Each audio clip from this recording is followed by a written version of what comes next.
Hello students, welcome to Mastering English with Ruchika. I am Ruchika Malviya, your guide, your mentor. Well children, today we will deal with section B of your question paper, which is creative writing skills and grammar. So today we will learn how to write formal letters, its types and some important points to be remembered. First of all, I would like to tell you what are the formal letters. A formal letter is one that uses formal language and written in a formal style. तो formal letter क्या है? एक औपचारिक पत्र है जो चाहता है कि जब आप उसे लिखें तो उसमें आप क्या यूज़ करें? औपचारिक भाषा का उपयोग करें and formal style में आप उसको लिखिए. Such kind of letter requires adherence to a variety of conventions. अब आपको क्लियर मैं ये बात बताऊं कि जब आप फॉर्मल लेटर लिखेंगे you are not suppose to use any kind of loose language. You are supposed to use the language that is meant to be written in the formal letter, and then you will have to follow the conventions also. Now, types of formal letters.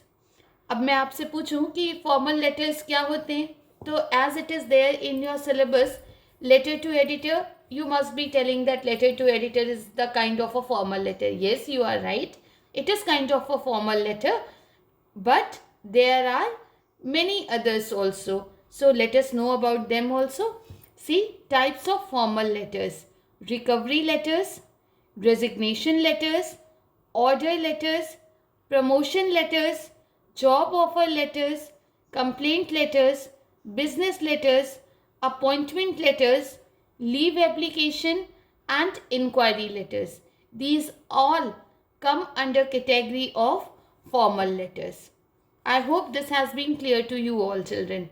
Now I will tell you some of the points that you should remember when you are writing a formal letter. See, the very first point is always be respectful and conscious of your language. हमेशा आपकी language को क्या होना है? It has to be formal and it has to be respectful and you need to be very much conscious of your language. Next, subject of the letter should be written in a single line. अब subject, letter का जो subject होता है वो ऐसा होना चाहिए कि किसी ने एक बार में सब्जेक्ट देखा, उसको समझ में आ गया कि ये लेटर आप किसके बारे में लिखना चाहते हैं. तो it should not be more than a single line. Next is include all the necessary information about the matter being discussed.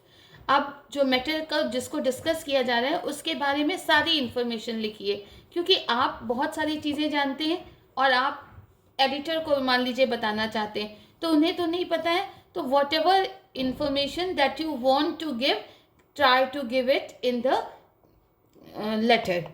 Coherence and relevance of ideas and style must be there. Coherence and relevance, relevant ideas जो हैं उन सब को आप उसमें mention कीजिए. Once you keep all these points in your mind, I am very sure you would be able to write the formal letter in a nice manner. Now, the next important thing is this, that we should know what is the format of formal letter.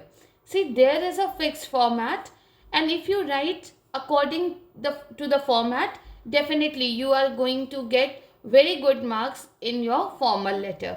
So the very first thing is writing of sender's address. Sender's address is the address of the person who is writing the letter. After writing the sender's address, you need to leave a line and then you will have to put the date. There is a fixed format to write the date that I will be telling you when I tell you the sample of formal letter. Then comes your receiver's address. Receiver's address is the address of the person to whom the letter is addressed. After that, again you need to leave a line and then you will have to put the subject. Say you are writing an application to the principal for leave. So what are you going to write as a subject? you can write leave application. No doubt, leave application is just two words, but it is capable of conveying the idea that the applicant want leave. So it should be that much clear. After subject, you need to leave a line and then you will have to move on to the salutation. What is salutation? Salutation is address. Whom are you going to address? Like you are going to address the editor. But once you have written receiver's address, the editor, now here what you will be writing in a respectful manner, you would be writing dear sir. Then move on to the next line, leave it and move on to the next topic, that is your body of the letter. Now children, body of the letter has to be divided into three parts. The first part will be the introductory part, in which you would be writing the introduction about not yourself but about the letter, about the topic of the letter, what topic you are going to deal with, that is to be written. After that comes your main content. In this part, what you need to do, you need to just write what you want to tell to that particular person. Then comes your concluding paragraph. Concluding paragraph to lay out your expectation regarding the matter. In this, if you want to make some request, if you want to the authorities to highlight the issue, that has to be mentioned over here. After that comes complimentary clause. After writing the complimentary clause, you need to leave a line, and after that you would be writing the subscription. You know what the subscription is? Suppose you are writing the letter to an editor.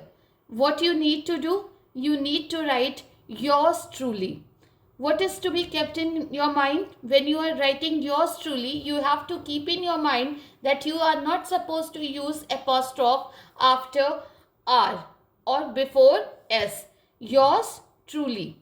Then after that you need to write your name. Your name should be that particular name that is given in the question paper. And suppose if it is not given in the question paper, need not to write your own name. Instead, you can write A, B, C or X, Y, Z.